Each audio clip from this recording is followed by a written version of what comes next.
The future of talk is here. Power 102 Digital.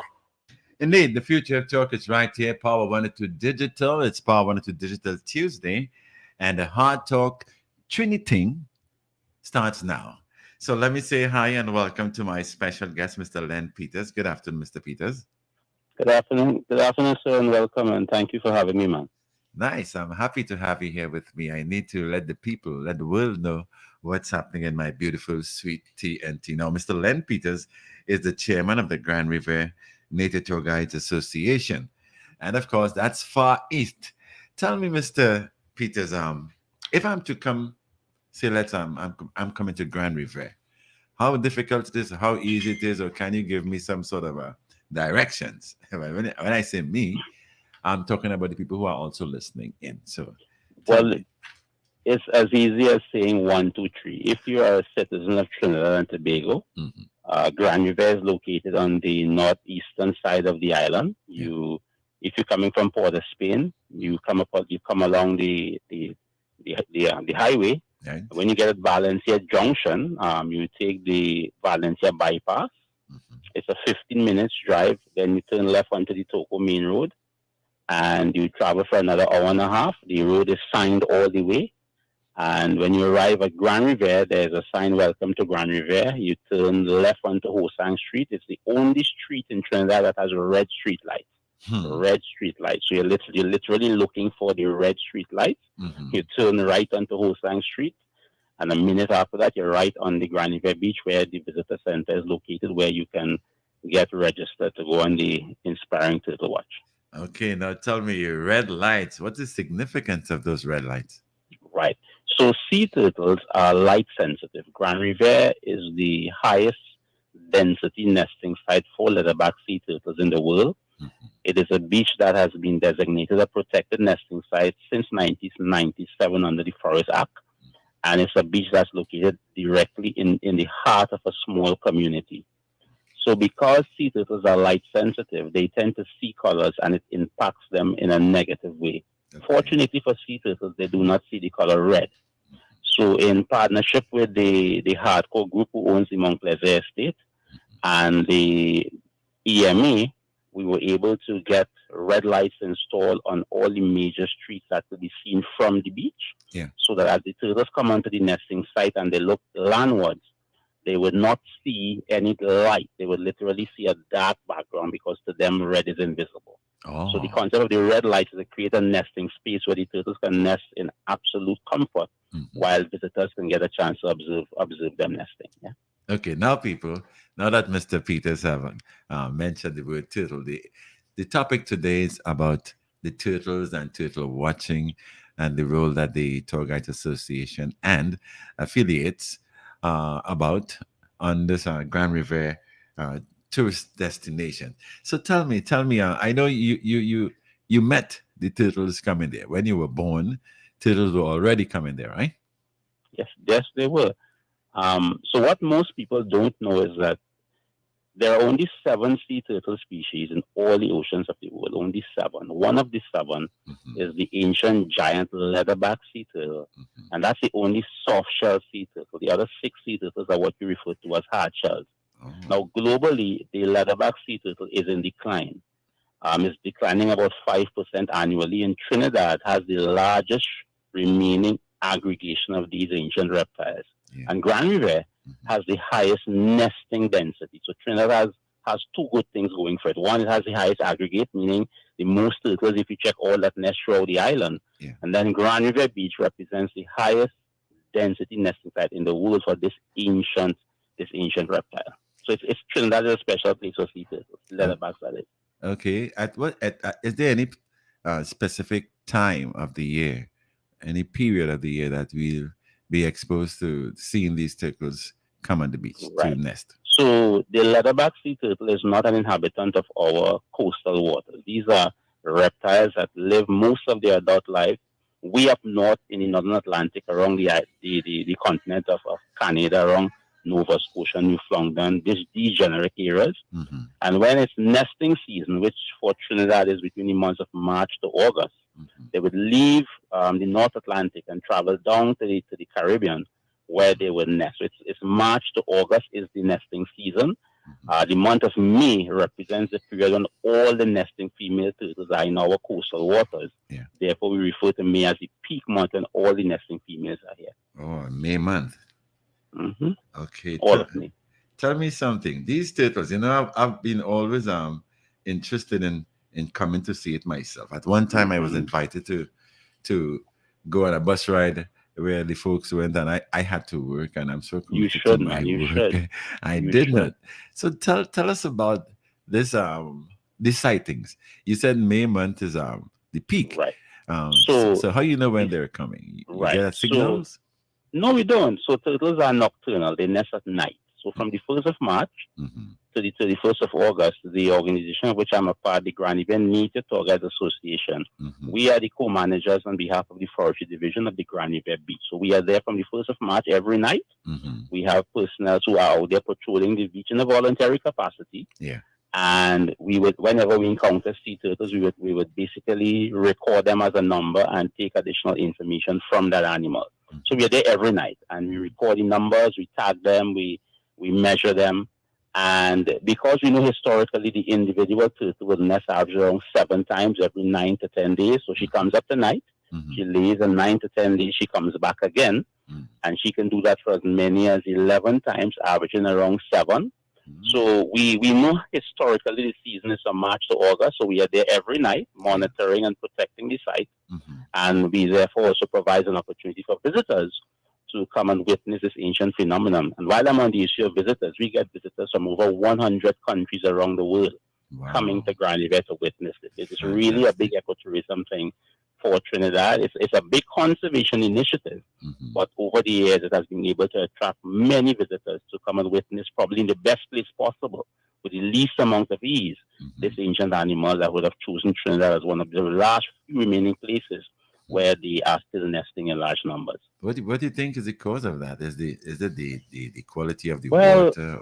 Well, there are multiple factors that make a good nesting beach. The quality of the sand, the sea turtles are soft-bodied leatherbacks that is, so you need a deep, unobstructed approach. A good nesting beach usually has a river running into the bay, because whenever fresh water comes in contact with salt water, it restricts the growth of corals and sea turtles because they're soft leatherbacks. They are easily bruised. But the critical thing I think is that leatherbacks return to the place where they were born. It's called their natal nesting site. So the turtles that are nesting in Grand Riviere are Grand Riverians. They are Trinidadians, so to speak. So I think that when they hatch out of the nest, 1 in 1,000 is the survival rate, a very small survival rate. But we have an initiative that we do where we protect the hatchling. Those are the babies that hatch out. Yeah. And this has started since 1991. And the data shows that over 1 million hatchlings were protected over the years. So since they returned to the beach of their birth, even though 1 in 1,000 survive, because we have protected so many hatchlings, we have given that survival rate factor a greater probability of being higher. So we are seeing the net effect of our conservation happening or unfolding right in our eyes. So while everybody else around the world are seeing the numbers declining, I think because of the robust activity at night and the protection of the hatchlings in the day, we are seeing turtles surviving to return. And because they come back to where they were born, Shabang, Grand Riviere is a place with the most turtles, because probably our conservation program saves most of them when they are babies. You said that it's a voluntary work, so it's a community effort by extension, or is it? So the Grand Riviere Nature Tour Guides Association is a voluntary community-based organization. We have about 40 community volunteers trained as tour guides and data collectors on beach patrols. The project started in 1991 with another conservation group, the Grand Riviere Environmental Awareness Trust. And then in 1999, the Grand Riviere Nature Tour Guides Association took over and continued the project. So it's a very old conservation program. Okay. I think what has made the program unique is that when the beach was designated a protected nesting site under the Forest Act in 1997, the government, through the Forestry Division, decided that in protecting the nesting beach, they would put a condition where under the permitting system, because you need a permit to come onto the site during the nesting season. Yeah. And there's a condition within that permit document which says that permit holders must be accompanied by a guide authorized by the Forestry Division. So although the state doesn't provide us with a monthly subvention to manage the beach, they would have provided an enabling environment where we were given the legal permission to conduct guided tours. So while we are voluntary, we have that legal remit to conduct tours within the prohibited nesting sites. Yeah. And that is one of the ways we generate revenue to manage and sustain the program and support the guys who are part of the initiative. Well, because I was just about to ask you that, how you go about getting things put in place for that kind of managerial process. Yeah. So, we welcome support, but the guiding is our main revenue earner to manage the site right now. Okay. Tell me about the turtle. You know, a lot of people might hear turtle, and they might think is one of those little creatures we catch in a drain. Certainly not. Tell us about the turtle. Leatherback. Now, remember I said earlier there are 7 sea turtle species. There are about 300 turtle species in total. Only 7 live in the ocean. Right. And those 6 are what you call hard shell. The leatherback is not a hard shell sea turtle. It is the only soft-bodied sea turtle. They belong to a family known as Domochiles coriaceae, that's the scientific name. There were 8 Domochiles species, 7 have gone extinct. So the leatherback is the last. They're the oldest of all sea turtles. Fully grown, these marine reptiles can exceed 2,000 pounds in body weight. They can exceed 11 feet in length. They eat primarily jellyfish, and they consume twice their body weight on a daily basis. They can dive down 1,000 meters, that's over 3,000 feet on one breath. They can regulate their body temperatures to be equal to the environment in which they find themselves. It's called thermoregulation. So when they're in sub-zero conditions, they can lower their body temperatures to that. When they're in 29 degrees Celsius water, they can spike their body temperatures to that. And the critical thing people need to also note is that because they eat jellyfish, if you have no reason to appreciate or love these animals, they are the largest consumers of jellyfish in the ocean. So if there are no leatherbacks, most beaches will not be baitable. These are phenomenal animals. They are ancient. They were here when dinosaurs were here. That's how old they are as a species. There's no record as to where they go when they hatch out as babies. Nobody knows where the babies go to grow. You see them as hatchlings, then they show up again as adults. So it's really a rare, unique type of sea turtle. When they die, their entire body decomposes like human flesh. They don't make fossils because they are soft-bodied sea turtles. Right. So it's not the typical sea turtle. It's rare, it's unique, it's ancient. It has tremendous features and fascinating things about them. And just think about it. We have an opportunity right in our backyard here in Trinidad to witness this ancient dinosaur. Think of a Jurassic-like species that is still present today, that is taken care of by local residents, and it's an opportunity for citizens to really come and witness right in their backyard this ancient animal that is still gracing us with its presence. I tell you, it's very, very, very, very interesting and inviting. It is. Now tell me, you said it's a soft bat turtle. How you know the difference? If you took, if 2 of them, let's say the hardback and the softback are together, how you know the difference? So the hardshell sea turtles belong to a family known as chelonoids. If a hardshell turtle dies, the shell can be preserved like a bone. It's hard and bone-like. The leatherback body is not a shell. It's called a carapace. It consists of small bones that are embedded in a thick matrix of cartilage. The easiest thing I could compare it to is like a truck tire. It's pliable, yet it can bend. Yes. So it's not a hard, bony shell. It's actually leather-like. If you choke it, it actually discharges fluids. The animal can respond. It is sensitive to touch. It's one continuous growth with the same shell that the animal was born with that grows as the animal grows, and when it dies, it rots and decays just as human tissue would. The hard shells, when they die, the shells can be preserved like a bone. So typically, one has a hard shell, those are the 6 hard shell species, and the leatherback has a soft external body known as a carapace. So it's the only soft-bodied sea turtle that's present in the oceans today. So let's take from one turtle. One turtle comes to the beach.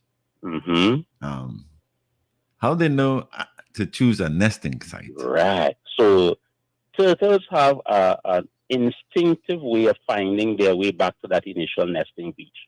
So primarily, when they leave North America and they travel down to the tropics, a 3 to 5 month journey depending on the individual animal. Mm-hmm. They need to find a beach that has been warm for long periods by sunlight, because when the eggs are deposited beneath the sand, about 80 to 100 centimeters down, the eggs require warmth to incubate. So the turtle will find a spot, they will crawl out of the ocean at night, they will move far enough inland where the waves at the highest tide can't reach the nest, because the eggs, if they are cooled by water action rolling over the sand, they would stop incubating beneath the sand. So they would choose a spot far enough inland where the sand is free draining so that the egg temperature doesn't drop.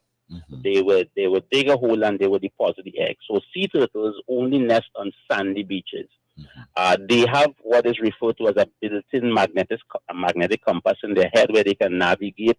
They have external cues that they use, but the turtle has the ability to navigate in the dark. They can find their way in dark, isolated conditions right back to that tropical nesting beach without ever getting lost. So it's a series of cues that they use. In their brain, there's something called the pineal gland that has a substance known as magmanite. It's magnetic. It allows the animal to literally, like a compass, connect to the Earth's magnetic field, so they can tell where magnetic north is. And there are some other environmental cues that they use to find their way back. Think of a salmon that finds its way back to those streams in North America every nesting season to lay their eggs. These animals have that instinctive homing mechanism. It's like a homing pigeon. They can find their way back home every time. And they have been doing this successfully for many, many years. There are obstacles that they encounter en route. Plastics floating in the ocean that they mistake for jellyfish, pollution, and a series of other things that may inhibit their net. A fisherman net is the greatest threat that they are now exposed to. But all those things aside, the animals has the built-in inherent ability to find this way based on that instinct that drives them, that homing instinct that drive them to that place where they were born. It's amazing if one should just put themselves in an imaginary thought process and think about them traveling all these miles through the different temperatures of oceans and no map, no GPS, no compass. It's your instinct. Tell me, how many eggs a turtle will lay normally? So the individual turtle will lay an average 60 to 120 eggs every time, averaging around 70. And she can lay as many as 11 times in one season, every 9 to 10 days. Again, averaging around 7 times. So you're talking about a turtle can lay roughly close to 1,000 eggs for the season on a 9 to 10 day interval. She goes as far as 3 to 5 kilometers off the nesting beach where she would lay, and then she would come back to that same nesting beach 98% of the times for a season to lay her eggs. She lays in Grand Riviere tonight. She goes offshore 3 to 5 kilometers. She stays there for 9 to 10 days. Another batch of eggs is ready to be deposited. Then she finds her way back to the same beach most of the time. And she does it again at night. It's a nighttime activity because she's a reptile. If she comes ashore in the daytime, she will literally overheat. So nighttime is cool and conducive to nesting. She would expend far less energy in the night as opposed to the day. And it also gives them some level of protection because it's dark. Okay, so in the first instance, let's say the turtle comes to the beach tonight, the first night. When it returns, it go back to that same nesting spot, or it digs a different? Not the same spot.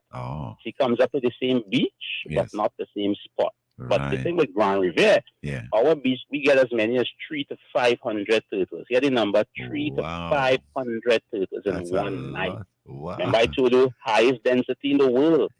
So it's not 1 or 2 turtles you're coming to see. Now, when you talk, it's like the mecca of sea turtles. When you talk leatherback sea turtles globally, Trinidad is the place, in Grand Riviere in particular. That's why we get visitors from over 200 countries, because while you could witness this in other parts of the world, you can never witness this like the way you see it in Grand Riviere. The beach is only 1 kilometer long, 1 kilometer of beach.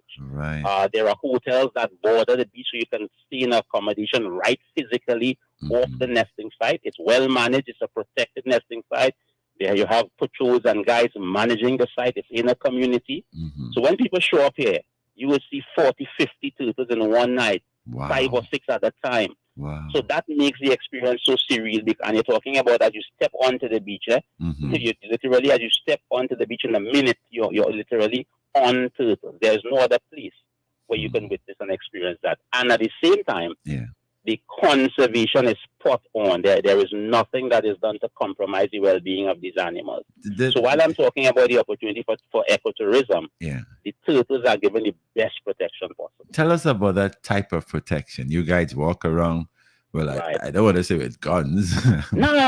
It's an education. Long ago, we were more aggressive because we thought that we were in charge of the beach and we would literally police people. But you recognize that didn't work.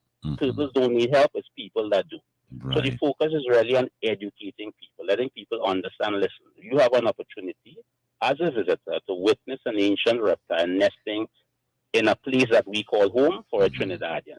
We have a responsibility, a duty of care to protect these animals and to protect the habitat where they live. So villagers who live along the beach, therefore, when they have a red light in their backyard, they have no white lights on. The hotels all have a red light. There's no vehicles driving on the beach, no loud music.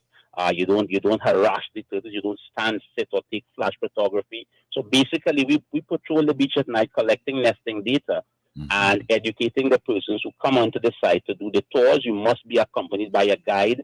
So you're not going to be running up and down and shouting and making noise and disturbing the animals. It's a quiet activity. You can ask the guides questions, but it's really observing and learning.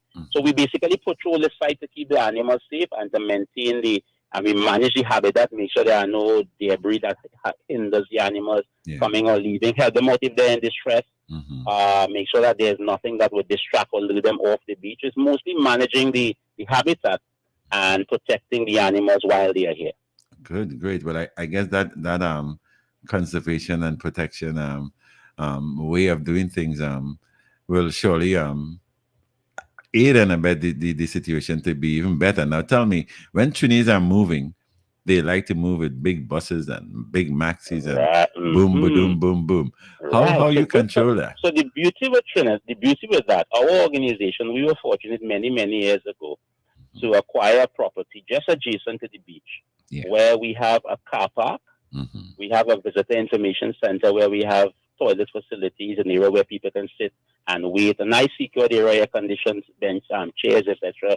The TV where you can be entertained while you wait. So when you show up at Grand Riviere, you don't come onto the beach. You pull into our car park, you come across to the visitor center, you get processed, simply meaning you provide the permits that you would have acquired at the forestry division, or you get a permit at our center to facilitate the legal obligation for entry with a permit. You would engage the organization by paying the guide services to be part of a guided tour. And you would wait at our facility where you can enjoy yourself, hear some music, eat, relax. And when there are turtles on the site that the guides recognize is in a suitable spot, then we take you from our facility, which is about a minute from the beach, onto the nesting site to observe the nesting. So it's not you're coming there with your music and banging and making noise. No, that happens over the holding area at our facility. But when it's time to come onto the beach, it's a very quiet, organized, orderly activity. Show up with your maxis. There's place to park, place to eat, place to relax. You have your cooler with your drink. You could do that off the site at our facility. But when it's time to get onto the beach, it's a guided, organized activity, a group size of 15 to 20 persons. You have a guide taking you out, and he will orient you before what you can or cannot do, what you're going to experience while you're there. Explain to you you're walking at night, so you only use red lights because people don't see red. So it's a well managed activity, because at the end of the day, the emphasis is on ensuring that the turtles are not harassed while people are observing them nest. Okay. Now tell me, I wanted to repeat the process that people have to go through to come visit, because you said it earlier on, but let's repeat it. So our organization has a dedicated number, 469 1288. You can find us at Facebook under Grand Riviere Native Organized Association, but the critical thing is the number, because you have to call and make a booking. So you call 469 1288. One Charmaine will be the person on the other end of the phone, and she would walk you through where you need to go and get the permit at the different forestry offices, the cost of the permit, the cost of the tour, the best time to come, if you want accommodation, where you can get the accommodation, the numbers of the places, etc. She will guide you directionally, give you a location or whatever to get you safely to Grand Riviere. So it simply start with calling the 469-1288 number, and she will walk you through. Ideally, turtle watching in Grand Riviere is a protected nesting beach. You must have a permit. The permit costs $5 TT at the forestry office. If you're getting it through us, it's 10 TT, because there's a small fee to get it for you. Yes. And then you pay the guide fee when you get to the site. But when you call the 469 number, Shaman will walk you through all that you need to do to experience this wonder of the world. I tell you, man, that sounds fantastic. I'm It sure to is. put myself in a gear is. to come and, You and visit myself. Remember, my brother. Yes. People are coming from all over the world to witness this. Over 100 countries, people come to witness this. I remember a little incident a few weeks ago. I was towing two guys at midnight. They showed up at midnight. That's when the Ukraine and Russian war was at its height. Yeah. And these two guys showed up at midnight. And I said, okay, we do Toursm 7 to midnight, but since you guys showed up, they were staying in different hotels. I said, I'll take you out, no problem. So when we introduced ourselves, I said, my name is Len. And they said, well, one guy says his name is whatever. He's from Ukraine. The other guy says his name is whatever. He's from Russia. But of course, I said, okay, Ukraine, Russia, they're watching in the middle of a war. And they had a laugh, So just gives you the idea. They reached that the project had, so they're probably running away from the war, and they ended up in Grand Riviere together alone on a tour with me at night. It just shows you how far around the world people come to get away from the stresses and really relax and enjoy the beauty that is turtle watching in Grand Riviere. Nice. Now tell me something. Tell me about the behavioral patterns of these turtles, because when females are pregnant, they are very aggressive and defensive. Well, leatherbacks are not aggressive. They are docile, solitary animals. So they mate in the ocean. They mate off the nesting beaches and around to the nesting beach. One female will mate with multiple males. She will store the sperm for up to a year. That stored sperm is going to fertilize all the eggs that she's carrying for this season. These animals, they don't have any teeth. Their only defense is their size. So when they crawl out of the water at night, they're literally helpless, defenseless. They are big. They are big, but they're not aggressive in any way. The only noise they make is a deep breathing sound when they breathe oxygen, because they have lungs like you and I, and they breathe out of the water. When in the water, they hold their breath when they're below the water. So they're not an aggressive animal. They may be intimidating based on the size, but they're in no way aggressive. They're really a gentle animal. That's why people take advantage of them ignorantly, because they may be big, but they're not any way aggressive. It's not like a big bad dog where they will bark at you. They basically have no defense on land because it's not their natural element, So it's really and truly these animals they are really a nice, gentle, big animal, really. Yes.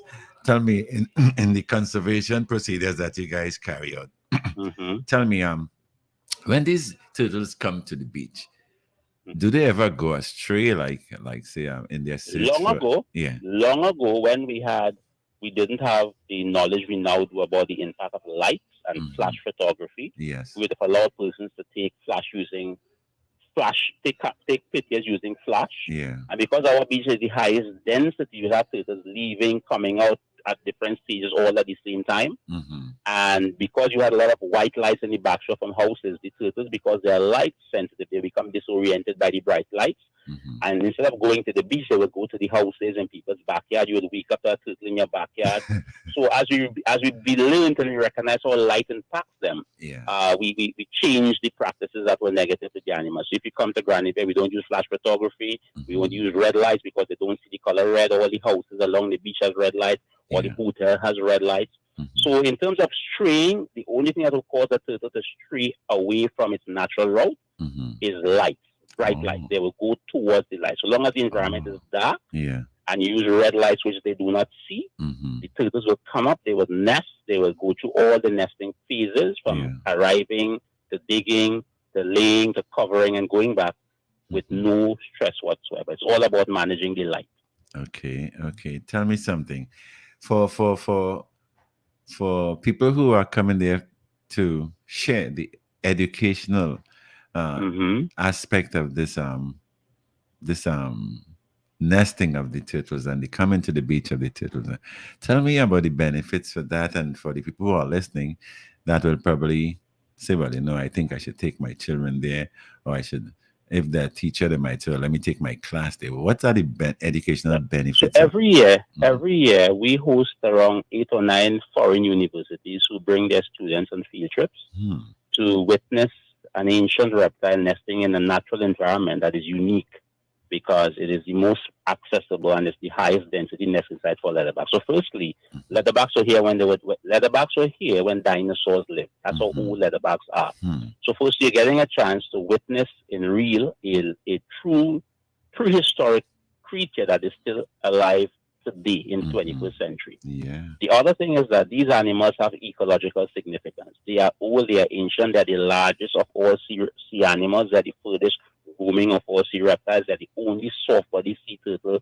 So you get to learn about sea turtle biology, you get to learn about the different species, you get to learn about the fact that there are only 7 sea turtle species in all the oceans of the world, and you get to learn about this particular species that is the leatherback. You get to learn about the biology, the anatomy, all of the cool features about the animal. Yeah. You get to learn about the habitat that the animal needs to sustain itself. You get to learn about the threats. You get to learn how humans contribute to the threats and what humans can do to mitigate against the threats. You get to learn that as a citizen, you have a responsibility to be part of this bigger picture because sea turtles are shared by the global community and we are just a part of that puzzle. So we invite every school-age child to come and be part of this thing. It's an opportunity. For some people, it's a once-in-a-lifetime opportunity, not just to see an ancient species, but to get to learn about it, get to understand the critical importance of the habitat that is Trinidad, get to understand that this is the only high-density beach in the world for them, and what does that mean? What it means to be high-density? What is the difference between this beach and another beach? So it's really an educational opportunity, really, that is unlike anything else because remember, it's the only high density site for this species in the world. Yeah. So it's not just you're going to see a turtle, you're really witnessing nesting on a unique site that is not parallel anywhere else on the planet. And it's a well-managed site that has a history of conservation. It's a protected nesting site. So you're coming into a managed environment to learn about an ancient species from people who have been managing this thing for the better part of 30 years. I think every school-age child should do a field trip to experience this environmental phenomenon. I hear you loud and clear. Now tell me something. For the folks who cannot make it to the beach, let's say somebody physically challenged and by no way they can really get to the beach. Can't make it to Grand Riviere Beach? Yes. Is there? Well, let me rewind, man. On our nesting site, right, historically, we have toured the Blind Welfare Association, meaning that they came up on a tour because the beach is like 30 seconds from where the road ends. Yes. We take them onto the beach, we put them around the turtle, and when the turtle is laying, they get a touch and feel because they can't see, so they experience it via touch. Yes. Persons who are physically challenged, we take chairs and we take it out onto the beach. I had a family last night with about 6 elderly women over 80, so we brought us some chairs and we placed them around the turtle and they sat there and they took in this thing. Because of where the beach is located, it's in a community. It's not like an isolated, remote area where our visitor center is. Yes. You drive right into the center and then the beach is about 2 minutes away. So literally, and then you could drive right to the end of the beach and then you just walk 30 seconds and you're physically on the beach and there are turtles right there. So even the physically challenged people, it's not a challenge to witness it at Grand Riviere. You can literally come with your wheelchair, come with your walker, come with your chair, seated around the turtle, and you get a personalized experience because there's a guide assigned to you. So even the physically challenged can experience the wonder of turtle watching at Grand Riviere. We do facilitate persons with different disabilities or challenges as well. Nice, I like. But you need to call that. You need to book in advance so we can put the necessary systems in place. Yes, I understand that. Now tell me how long it takes for the process to go through. The turtle comes to the beach, and the process starts with the arrival. She comes out of the ocean. Yeah. She drags her body weight up onto the beach using a breaststroke, like she pulls with the front flipper. Yes. And she think of a breaststroke. Yeah. She selects a spot that's called body pitting. She digs, she lays, she covers, and then she disguises the spot where the eggs will lay. That's referred to as camouflaging, and she goes back to the ocean. How long the that entire takes? process? The entire process lasts about an hour and a half. Oh. The last phase of the nesting process, the covering or camouflaging, is the longest phase. Yes. That can take from 15 minutes to an hour. Some turtles are like business people. They come up, find a spot, dig, lay, cover, camouflage, leave. Some are like tourists. They come up, they dig, they lay, and then they take forever to disguise the spot. They're in no hurry whatsoever. So it's from an hour and a half to 2 hours. But turtles can do it in an hour if they're really in a hurry. But maximum 2 hours. Yeah, that's fantastic, man. That's fantastic. Now, human beings always create problems. They interfere with the ecosystems around the world. Tell me what are the main problems you have from people who are Well, I'm including poaching here too. okay. So poaching is literally non-existent in Grand Riviere for leatherbacks. You still have a Great. little challenge with the other smaller species because Mhm. although legally they are protected by law, Mhm. sometimes people still, if there's nobody there, may still attempt to take a smaller species because historically people eat those. But Mhm. leatherbacks, they are well protected. People have come to recognize that for Grand Riviere, leatherback is worth more to the community alive. Mhm. People have learned over time that these animals need to be protected. Their habitat needs to be managed. The greatest threat that they now face are fishing nets because as they navigate from the ocean Yeah. to the land, they get entangled in fishing gear, and because they have to come up to breathe oxygen, the nets keep them down and they eventually drown. Yeah. Another challenge that is human-made is plastics are dumped on beaches or in rivers. The Mhm. plastics get into the ocean, so it doesn't mistake them for jellyfish because Yeah. their primary diet is jellyfish. They mistake Mhm. the floating plastic bags for jellyfish. They attempt to ingest the plastics and they die. So humans, just by if you take a piece of plastic off a beach or when you go to the rivers to bathe, because all rivers run into the sea, you take your litter away. When you leave, Yeah. that contributes to the health and welfare of sea turtles. So it's basically fishing gear and litter that gets into the ocean. Other challenges would be like lighting up nesting beaches where turtles come up so that the light is a deterrent for them. Yeah. The hatchlings are drawn to light as well. Mhm. Driving on a nesting beach can impact the babies when they're hatching out. Yeah. Noise is another challenge. So people come onto a nesting beach. You need to appreciate and understand that turtles are nesting here. So you have to manage the noise. You don't light fires on nesting beaches because there are babies developing under the sand. Yeah. So most nesting beaches, there are people there to point those things out. But the major threats, I think, are in the ocean is fishing gear. Mhm. And well, beside people harming them for taking eggs or poaching, which is not as prevalent as before, Yeah. I think it's litter getting into be that could cause problems, right? Oh. But human presence would have changed over time. Things like poaching and stuff. It may still occur in isolated areas where there are no physical persons managing those sites. Yes. But on sites like Grand Riviere, that's really a thing of the past. I know because I've been to Tobago one time, as a DJ, and a guy came to me and he said, "Man, you have to try this, man." I said, Yes. "What's that?" He said, "It's turtle eggnog." Hmm. So So just last night, yeah, we were talking, and some older members in our group were reminiscing about long ago. Villagers would Mhm. come onto the beach and take eggs to make sponge cakes and eggnogs. That was a delicacy back then. People didn't know, so they thought, Yeah. that, hey, so those are coming up. We're gonna get some eggs. We're gonna eat. We're gonna use it. So it Mhm. shows that over time, people sometimes do things ignorantly, and it's only when they come to recognize the error of their ways or what they were doing was not really a best practice. People change. There are places like Tobago, for example, where there Mhm. are some cultural issues that needs to be addressed. Culturally, people use sea turtles as food, as Yeah. part of the cultural heritage, and it's Yeah. sometimes difficult in country areas to Mhm. change that habit overnight. It takes time, it takes Mhm. education and awareness to let people understand culturally, yes, but we have a bigger responsibility to the species. And Yeah. that takes time. That takes time and effort and it takes patience because Mhm. think about it. If they place a ban on KFC, that doesn't mean you're going to stop eating if you like KFC. Yeah. It's going to take time for you to understand why the ban was placed. And some people still Right. resist it. Yeah. But with time, most things can be corrected with time. I understand that very much. Tell me something. What about documentation and like videos and can further educate and invite people to the Grand Riviere beach facility there? So, say again, what about? The educational aspect. I'm still, Mhm.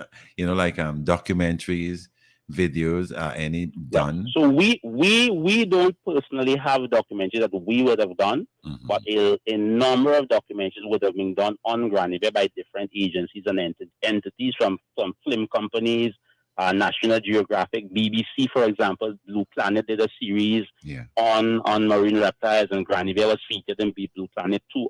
Leatherback turtles, Sir David Attenborough did that.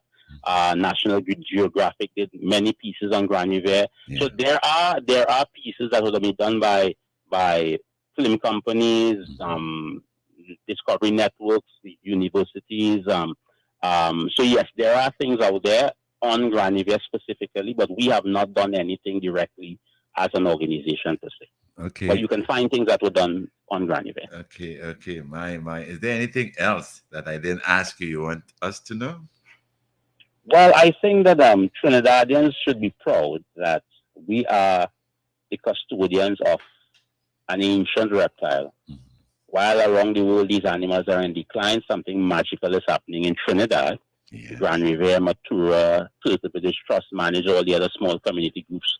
We are doing a phenomenal task in Trinidad to manage these sea turtles. Mhm. And citizens do come out and support by being part of the educational tours. And I think Trinidadians need to recognize that from an environmental perspective, we should be proud that we are seen globally as Yes. probably the last hope for this ancient reptile. And I think we should pride ourselves and support the community groups around the island that work tirelessly day in, day out Yeah. to provide a safe space for these animals. And more important, you need to come out and witness in your lifetime this very special activity. Okay, so the process of coming to the beach, digging the nest or preparing the nest, laying the eggs and camouflaging the eggs. How long it takes before these 60 days. 60 days? 60 days, 2 calendar months. That's the most magical part of the whole thing. And while we're on that, Yeah. when the eggs are laid Yeah. and they're developing beneath the sand, they need a male nor female.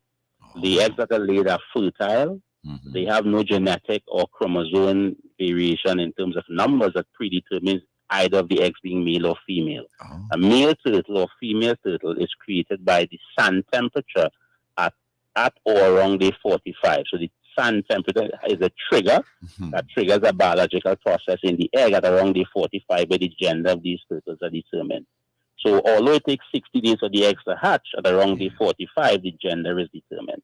So My- for sea turtles, it's really magical. It's not just a layer egg and it's going to be a male or female. Yes. Sand temperature drives which of those eggs are going to be male and which are going to be female. So climate change will impact nesting beaches as the earth temperature heats up. Yes. Higher temperatures produces females, lower temperatures produces males. Can you imagine So that? Higher temperatures and the females on the females. go. And for higher temperatures for sea turtles, 27 to 29 degrees, Yes. males are created, 29 to around 27 to 29 males, 27, 29 to around 31.5 females. So within a nest, the eggs at the center are usually females, and those on the outer edges are usually males. 29 degrees, they get both 50% male, 50% females forming. So, You need the sun at day 45. so climate change has an impact on turtles also. Yes, it will impact the gender of the species Mhm.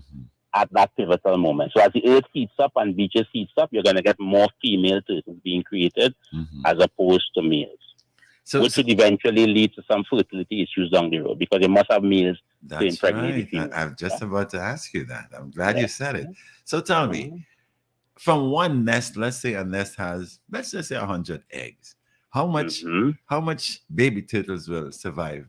And Right. So the accepted survival rate for a nesting beach is 40% of a nest. So if 40 eggs hatches out, mhm. that is deemed a good successful rate for hatching. Right. Most of the times, you get around 70% of the eggs hatching Mhm. if there are no conditions beneath the sand that will inhibit the development of the eggs. Yeah. And those factors could be temperature, contamination, nest disturbance by other turtles, erosion by the river or the sea. There are multiple Mhm. factors. Mhm. High tides reaching where the nest and cooling the nest causing the incubation to stop, or a turtle laying over a nest or laid before and cause contaminating the nest. There are multiple factors that could cause a nest not to incubate. Mhm. But if those factors are not present and 40% of that nest hatches out, that is deemed a good result. But ideally, Yeah.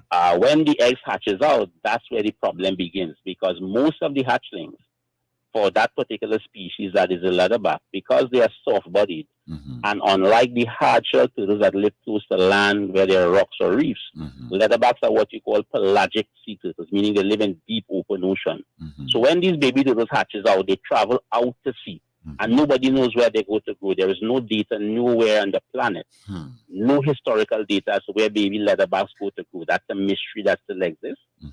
And the vast majority of them are eaten by predators as they leave the shore, from the frigates to the vultures to the ghost crabs. A host of predators take them. And the data suggests there's only 1 in every 1,000 will survive to return as an adult around 25 years later. So it's a hard Wow. life. Yes. It's a hard life for a turtle. Yes. They live in deep open ocean where there's little or no protection or cover. Mm-hmm. Where they go to survive as babies, nobody knows. Probably Aquaman or Nemo. And Finding Nemo might know. But really and truly, that's the mystery. With all the technology we have, satellites, drones, reconnaissance aircrafts, no one has never seen a leatherback 5 pounds, 2 kgs. No one. Nobody knows where they go. That's the mystery. I tell you.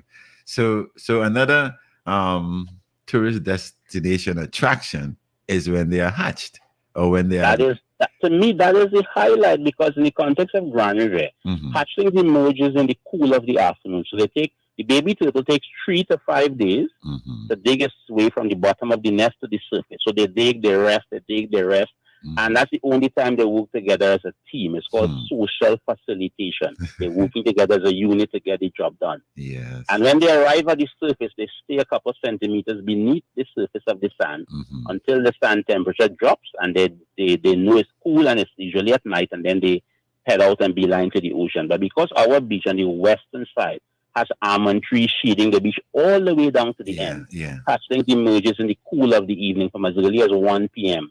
And those are the ones that the frigates and the predators will all take. So we have teams that are out there who patrol the site in the evening and collect all the babies that emerge, keep them in some safe containment tanks, and then release them at sunset. And guess what? All the tourists who stay at the hotels, they would come out and walk the beach with us in the evening. So you have mommies lying in the hammocks on their beach chairs, and the kids walking with us, running up and down, picking up babies, putting them in the containment, chasing away the vultures. Well, if they get into the ocean, well, the frigates are going to eat them all. You can't help that, because you don't know where they're going to pop out. Right. But really, I think the hatchling time from July, that's to me, because it's an evening time activity. You can do a tour with the hatchlings to learn about them, but you can really come and volunteer and help us save the babies in the daytime. Because we have quite a lot emerging in the day because of the cool, because of the shaded nature of the beach. Well, that is so fantastic, man. Mind-blowing stuff and awesome. It is. Just awesome. It is. Awesome. It is. Awesome. So tell me, social media, for people to connect with you guys outside of this number 4691288, how else can people connect? Because it's an e-world now. So yes. So one of the disadvantages, so we had a Facebook page. It's up and running now. The handle is Grand Riviere Nature Tour Guides Association, GRNTGA. But up until last year, it was hacked by a Chinese underwear saleswoman. So when you went onto our page, you saw a Chinese lady selling underwear. Right? So we got that sorted out eventually. So we have a brand new Facebook page that's under the handle Grand Riviere Nature Tour Guides Association. You can also find us on Instagram under that same handle as well. And we're now setting up a TikTok account for the young people, right? So it's basically Facebook, Instagram, and the dedicated phone line. Okay. Before we complete, because that's a real. I really appreciate all the information you are sharing here, and I think a lot of people will support and also appreciate. They should. Yeah, as Trini. As a Trini, you should. Yes. Tell me something. You should be proud. You should be proud to help. Yes, tell me something. We were talking about contamination with the plastics and things that will flow from rivers out to sea. What about the energy works that go on the East Coast? Is there any effect of that?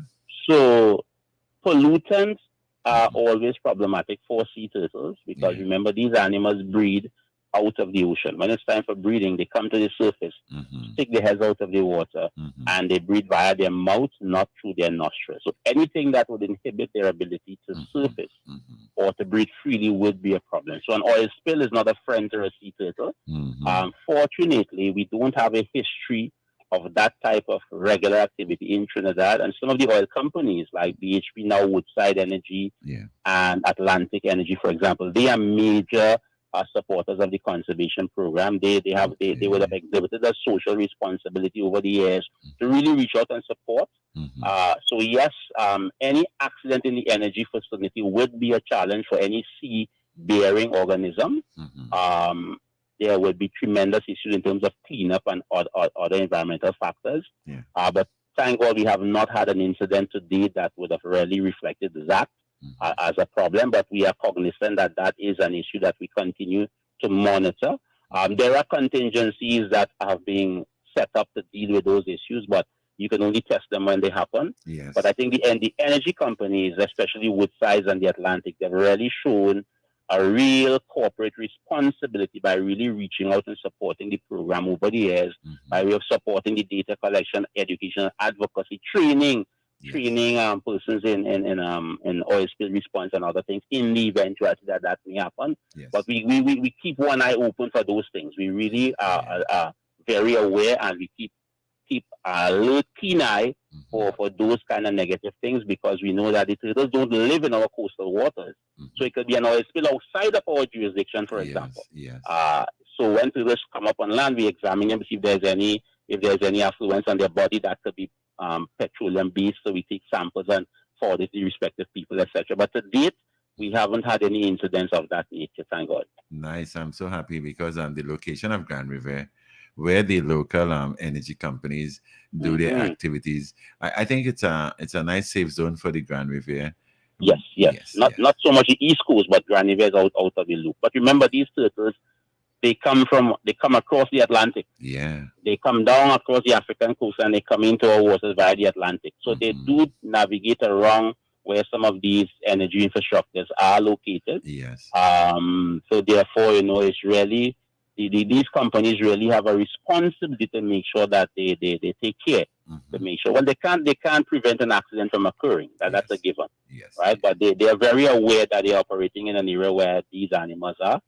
And I hope that in the event of any mishap, the mitigation may help. But let's just be proactive and hope. Yes. Well, not proactive, but let's be positive that But we know that we're living in a real world, so we have to prepare for any eventuality. Yes, Mr. Peters. So our end prepare will be if they come up with the petroleum or any kind of foreign substance. Yes. Learn the proper methodology to clean them so that they can get back into the ocean, free from that contaminant. So we'd have to identify, take samples, forward it to the respective agencies, and then whatever cleanup that can be done while they're there, we will try to. Yeah. You spoke about tagging them and stuff. You have professionally trained people to do that. Yes. So we have a real strong trained team on our site and other sites throughout the island. So the tagging is our mechanism where we can mark the animal for life. Yes. So that we can tell how well the population is doing. So, for example, when I see turtles on Grand Riviere Beach tonight, that's a mirror back 3 years ago. They nest in a 3-year rotation. So the turtles have come up this year would have been here 3 years ago. So by tagging them, we can know if they're surviving to return.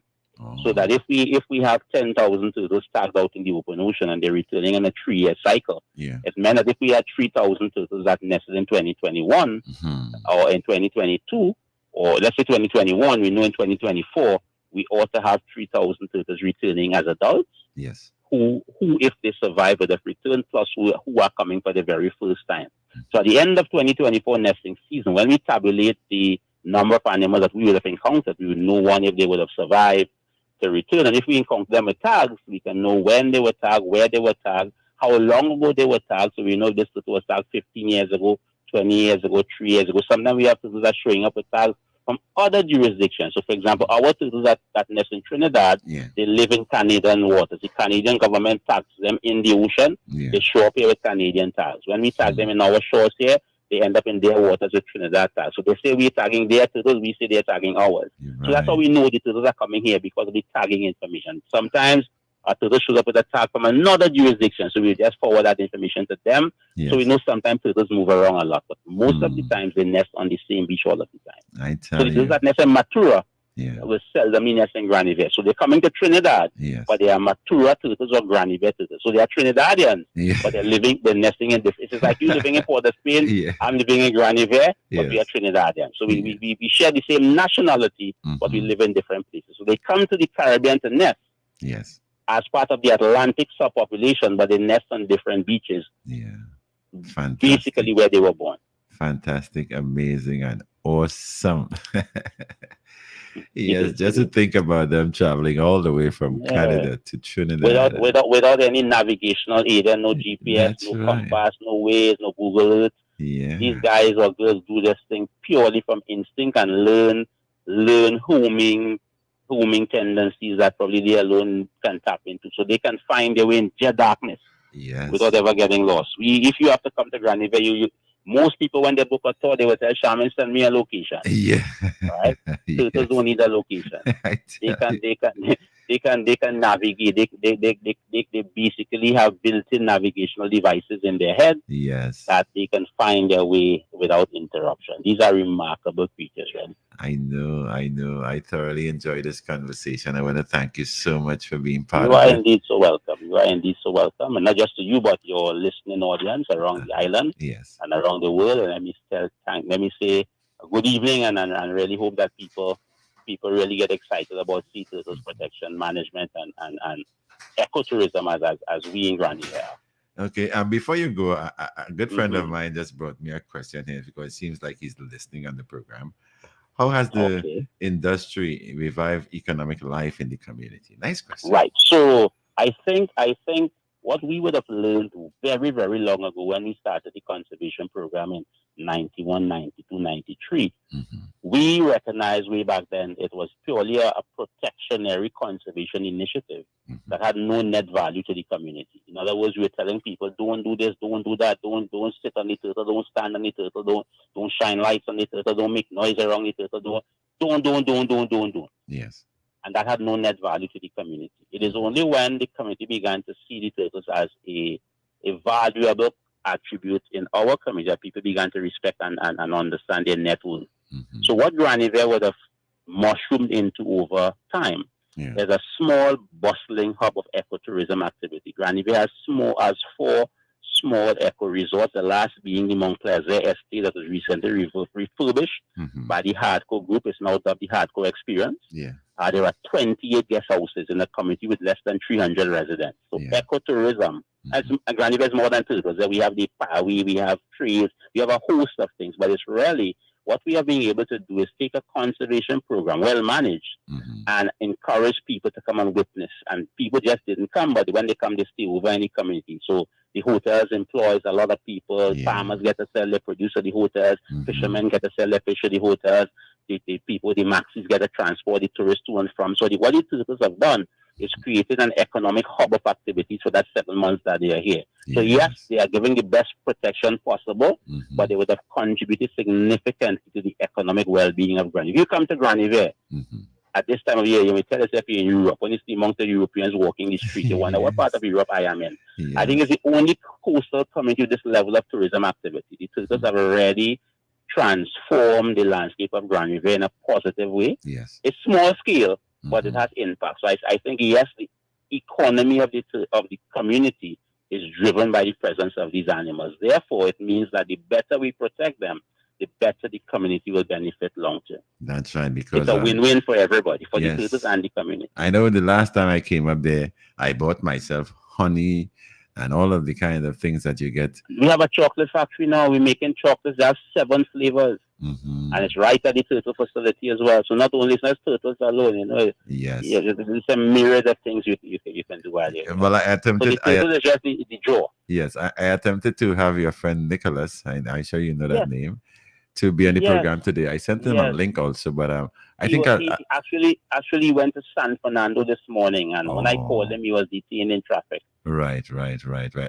Actually, he's calling while I'm speaking to you. He's calling me on the phone, so I know well, he's probably got back. He well, probably got back to Grand Riviere. tell him I'm going to do a program with him on the Yes, cocoa slash yes, chocolate yes. industry. I think he needs a program all by himself. Yes, Yeah, good. I will He has do. so much to talk and deliver. Okay, I will link up with him for next Tuesday. You can tell him I No said problem. that. I will. And Okay. thank you for having me, man. Yes, man, it's been very, very interesting and highly informative and Thank you. educational, all Thank you in so much. one big package there. I want to Thank you. wish you all the best to you and your associates and associations and Yes, the different people. it's a team of hardworking volunteers, man. Good, great. Hardworking. Yes. I Okay, man, do thank you. appreciate that, and I thank you so very much. Same here, man. Bye bye. You have a good evening. You too, my brother. That's Len Peters, the chairman of the Grand Riviere Nature Tour Guides Association, telling us such a wonderful story of what happens out there in a Grand Riviere. I'm going to find myself there sooner than later because I promised myself that. And I've never gone through the experience. I missed out one time because of my commitment to work. And I'm really going to try to play catch up. So, folks, you can call the number 469-1288. Charmaine will be on the other end of the line to chat with you and to accommodate all your questions. And if you want to do a tour, well, she's going to walk you through the whole A to Z of it. All right, so that was our special feature today, the Grand Riviere Nature Tour Guides Association Turtle Tourism Attraction. Stay tuned.